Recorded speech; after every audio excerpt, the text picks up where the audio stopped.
So, speaking to my son Gabriel this morning, right, and I came up with an analogy that is really quite good to understand people's perceptions about mental perceptions, trauma, adapting to trauma, and working with the perceptions of trauma, either your own or other people's. So hopefully this sort of helps. Right. While I do my morning sort of like duties and pots, and sort of share this with you. So think about this. When trauma's caused, what happens is the perception is altered, right? Because of the trauma that's been experienced, it creates a gap, right, in time, you might say, right, where a peak or we're going to call it a trough, peaks and troughs, is created. So you have the timeline, trauma is caused, a gap is formed. Now the way to reconnect the timeline, right, is to fill the gap, fill the peak, or fill the trough, right? That's done by learning knowledge. This is what a learning curve is, because it's not a curve. It can be a curve. It becomes a curve when you take the peak away. What's the point? That's the point, right? And they say don't cut corners, though you have to smooth them off a bit for a learning curve. Okay.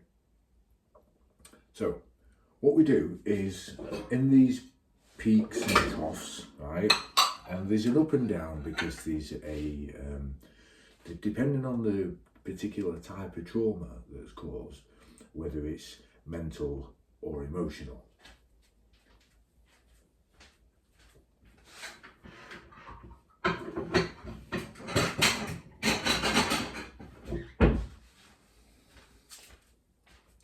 So whether it's mental or emotional depends on the strategies that you would then, or the framework that you would put in place, or the ladder that you would throw down on the rope to help that person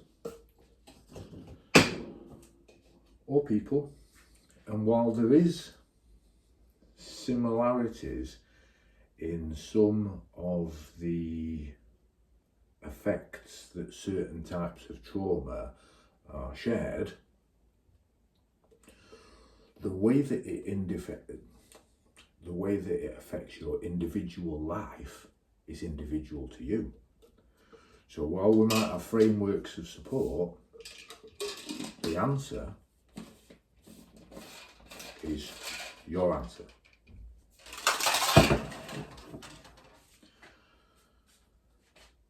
Okay, so this is what I come up with this morning, right? Not that, because I already come up with that ages ago. Though, when I was explaining a particular type of trauma, I said to my son, it's a bit like all of a sudden a fourth floor of a building is created in your perception, right? Because of the trauma, and it's a bit freaky, right?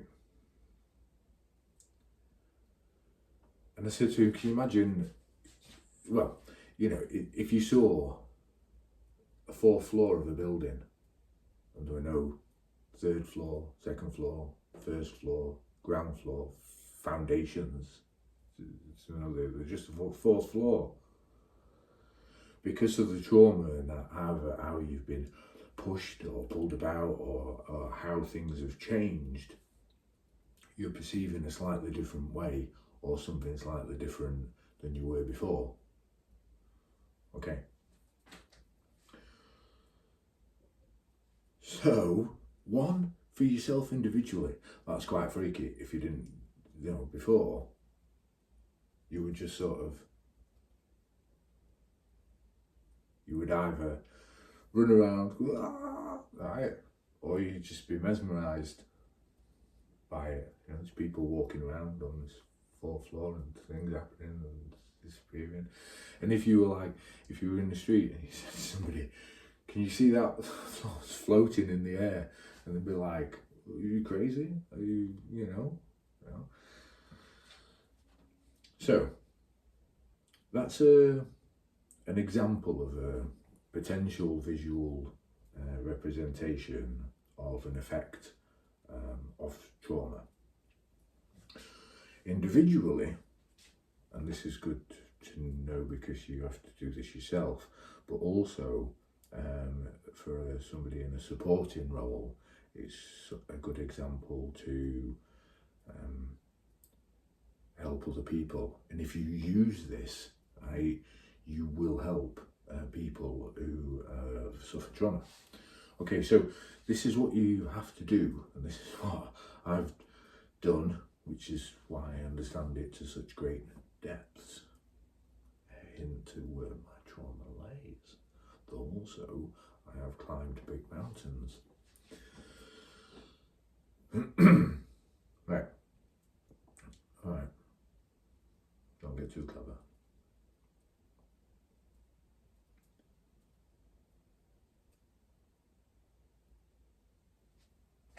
Right. I know I haven't forgot it.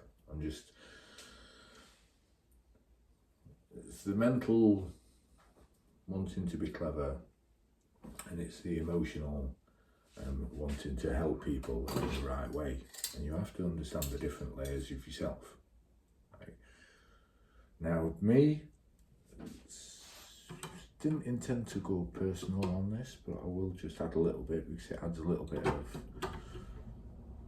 body, right? Mental and emotional. I'm a learner. I always have been. You're a bit of a people watcher, and you sort of observe, learn. Okay, so since I was little, right? So I've got a lot of experience in that, which may well be one of the things why I've experienced such intense trauma that pushed me onto levels that I didn't even be able to perceive. And people who might have known me before, I sort of took more time for myself to heal, adapt, reflect, rebuild, and then remodel, and then step out to help other people again. You will know that I was very good at this sort of thing before,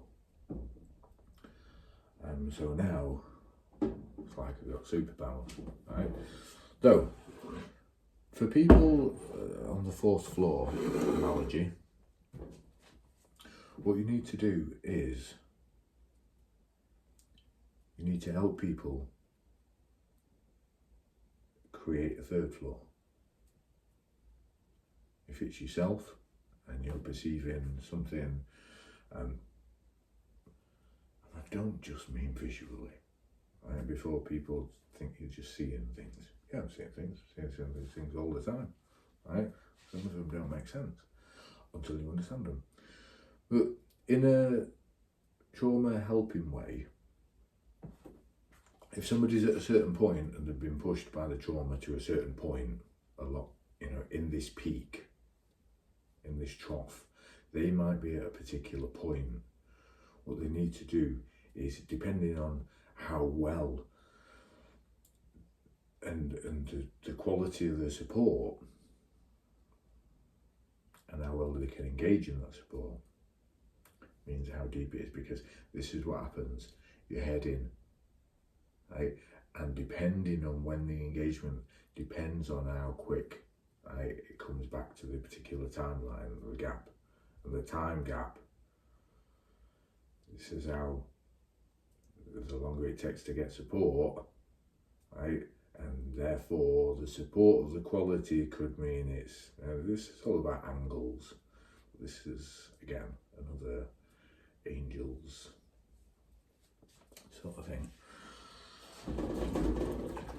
So the fourth floor, to be able to work your experienced trauma and integrate the learning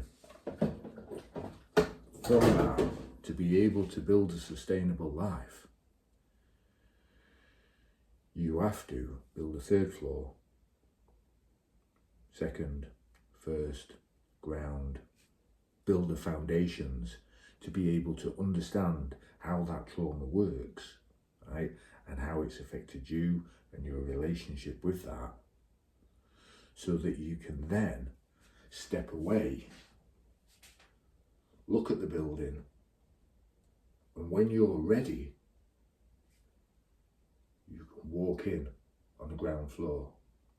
You can take the stairs to the first floor, the second floor, the third floor, and the fourth floor, which then you accept as part of the reality of your world. And you own that fourth floor.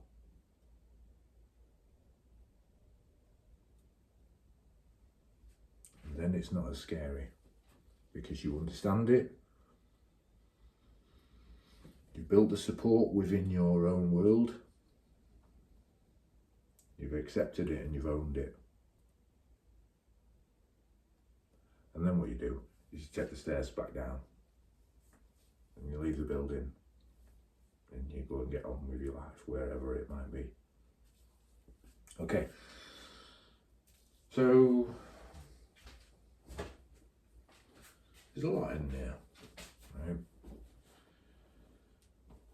The simple things is that you know, people who've suffered trauma, which is everybody who comes into contact with other people, said it in a couple of other videos that I've made, right? If you have a particular timeline of everything that you want and nobody ever says no or stop you or things like that, it's a continuous timeline, but then that's a process and that's an entirely different thing, right?